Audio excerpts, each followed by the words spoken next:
औषध घेऊन कंटाळलात का? आजच जवळच्या डॉक्टर लोहिया ॲक्युपंक्चर उपचार केंद्राला भेट द्या. ऑपरेशन टाळणारी विना औषध आणि दुष्परिणाम रहित ट्रीटमेंट. गुडघेदुखी, कंबरदुखी, मानदुखी, स्लीप डिस्क, स्पॉन्डिलायसिस, लकवा, संधिवात, मधुमेहाचे दुष्परिणाम, ॲलर्जी, जुनाट सर्दी, पाळीचे विकार, लठ्ठपणा, डिप्रेशन आणि यासारख्या अनेक रोगांवर मात करा. डॉक्टर लोहिया ॲक्युपंक्चर उपचार केंद्र, Ayodhya tower, station road, Dabholkar corner, Kolhapur.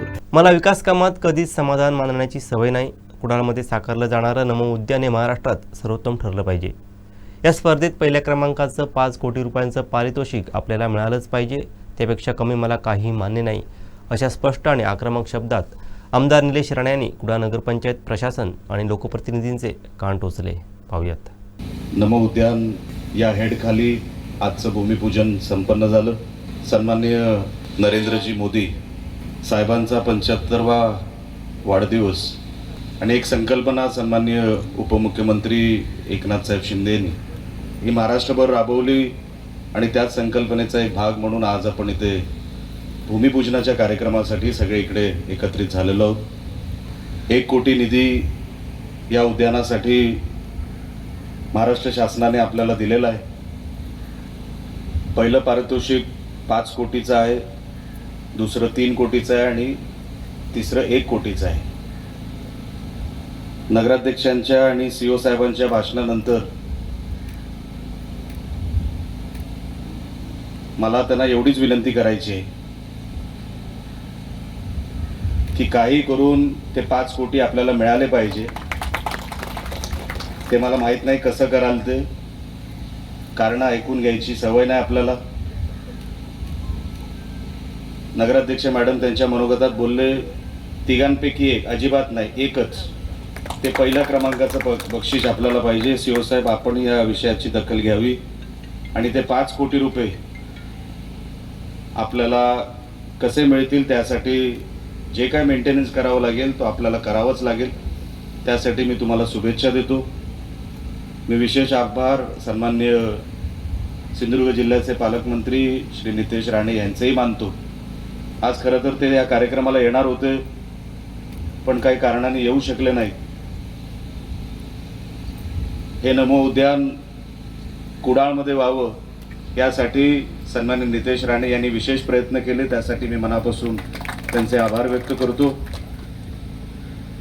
या सगळ्या योजना सन्माननीय CO साहेबांनी जे इथे बोलून दाखवल्या, ज्याची काही कामांची प्रशासकीय मान्यता आलेली आहे, काही यायची आहे आणि स्पर्धेमध्ये आपण प्रशासकीय मान्यतेमध्ये पुढे आहोत हे सांगण्याचं काम सन्माननीय CO साहेबांनी केलं.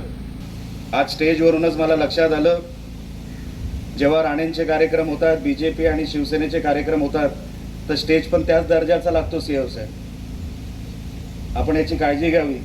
खुर्च्या शोधायची गरज पडता कामा नाही. कार्यक्रमाला कोण येतोय, किती लोक येत आहेत, पालकमंत्री येणार होते, काल रात्रीपर्यंत आपलं ठरत नव्हतं, असं कोऑर्डिनेशन करून चालणार नाही. आपल्याला फार बारकाईने लहान लहान गोष्टीकडे लक्ष दिलं पाहिजे. राज्य सरकारचा निधी असू दे, जिल्हा नियोजनाचा निधी असू दे, फार कष्टाने आम्ही आणतो साहेब.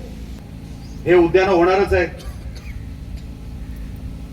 अनेक लोकांचं इनपुट घ्या. जसं आज तेरसेताई बोलली की अमुक अमुक आम्हाला या शहरामध्ये आपलं कल्चर दिसलं पाहिजे, त्यांचं इनपुट घ्या. अनेक ज्येष्ठ असतील आजूबाजूला ज्यांना उद्यान, शहर, ब्युटिफिकेशन ह्याच्याबद्दल काय माहिती असेल, त्यांचं कुठेतरी इनपुट घ्या आणि असं उद्यान बनवा.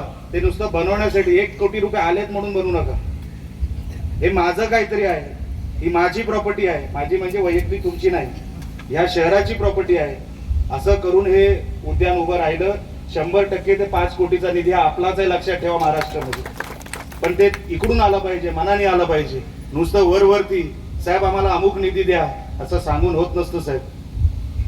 अनेक गोष्टी मी या व्यासपीठावरून सांगू शकतो, पण आज दिवस चांगला आहे. रामनवमीचा दिवस आहे. आपण जसं शहर सांभाळाल, अभिनंदन लोक जेव्हा आपलं करतील तेव्हा खऱ्या अर्थाने आपण सत्तेवर आहोत. कोकणाची बाजू आपण घेतली, किती कौतुक वाटतं. अशी ऊर्जा तुम्हाला आली पाहिजे. नुसतं नमो उद्यान इकडे आलं, 4 पैसे मी महाराष्ट्र शासनातून घेऊन आलो, हे तुमचं कौतुक नाही. तुम्ही इम्प्लिमेंट कसं करताय, तुम्ही माझ्या शहराला कसं जपताय तिथे तुमचं कौतुक आहे, त्या कौतुकाचा पाठलाग करा. नुसतं पैसे आले म्हणून माझं काम झालं, तुमचं काम अजिबात झालेलं नाही. माझं लक्ष आहे. मी अनेक गोष्टी या व्यासपीठावरून आज बोलणार नाही. अनेकांना वाटेल माझं दुर्लक्ष झालेलं, पण अजिबात नाही.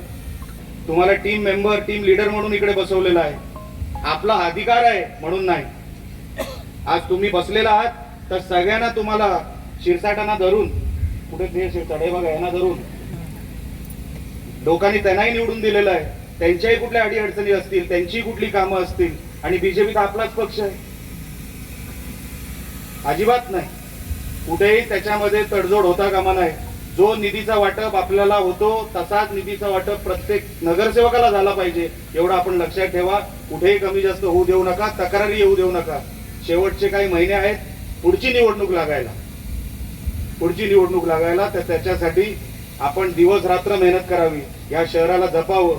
ज्येष्ठांनी, तरुणांनी सांगितलं पाहिजे काय शहर तुमच्या हातात दिलं आणि तुम्ही काय शहर आहे आम्हाला परत दिलं, तेवढं कौतुक लोकांकडून झालं पाहिजे. आणि तशी निवडणूक जर आपण आपल्या नजरेसमोर ठेवली, असा लोकांचं समाधान आपण जर नजरेसमोर ठेवला, तरच हे सगळं शक्य आहे. एवढीच विनंती करण्यासाठी आज मी इथे माझ्या मनोगतासाठी उठलो.